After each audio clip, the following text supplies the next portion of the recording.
Switch cases are used for writing menu-driven programs. Let us write one example, simple menu-driven program for taking a menu option for performing arithmetic operations. So what I'll do here is I'll take a menu option, then based on the menu option I will perform a specific task. So let me prepare some program, then you can see. First I will display a menu on the screen, that is menu /n, then cout.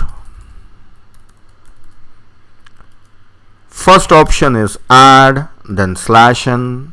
I will write in a single line.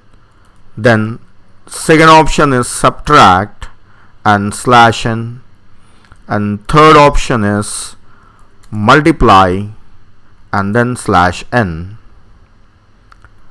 Fourth option is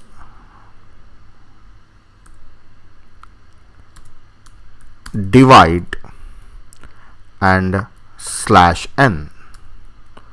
That's it.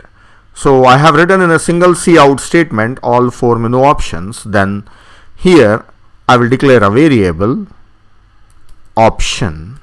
Then I will say cout, enter your choice.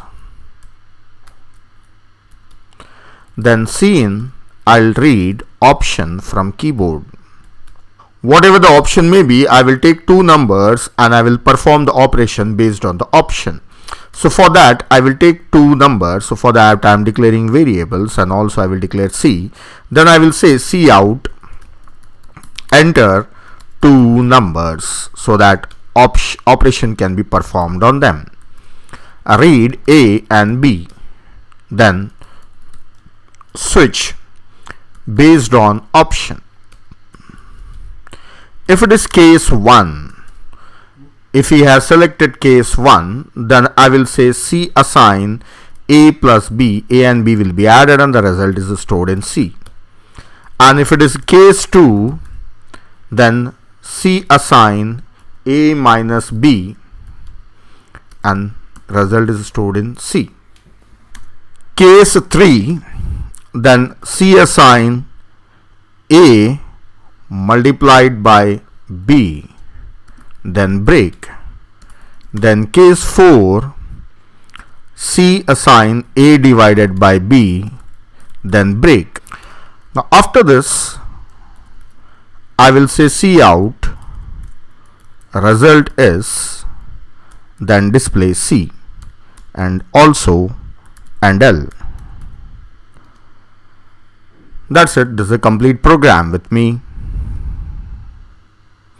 It's giving a warning that C might have not been initialized, means if the option is not available then C remains uninitialized. So ignore the warning and run the program. Now you can see that here is a menu and all the menu options are given. If I select the menu option as 1, then it will ask for two numbers, 12 and 3, and 3. Result is 15. So it has added two numbers. If I run it again and enter the option as 2, and I will enter the two numbers like 12 and 3, then the result is 9. It has subtracted two numbers. I will run the program once again. Now the option is 3. I will enter two numbers, 10 and 2. So it is 20. It is multiplying them. So that's all. So that's how it is taking an option and performing a particular operation depending on the option. So there is a switch case, and this is used as menu driven program. You can see how the program is working. It is giving a menu and asking us to select one of the option from the menu. If I select 4, then it is asking two numbers, 10 and 5, and it is giving the result depending on the option given. Fourth option, so it is dividing two numbers. So you can try this program on your computer.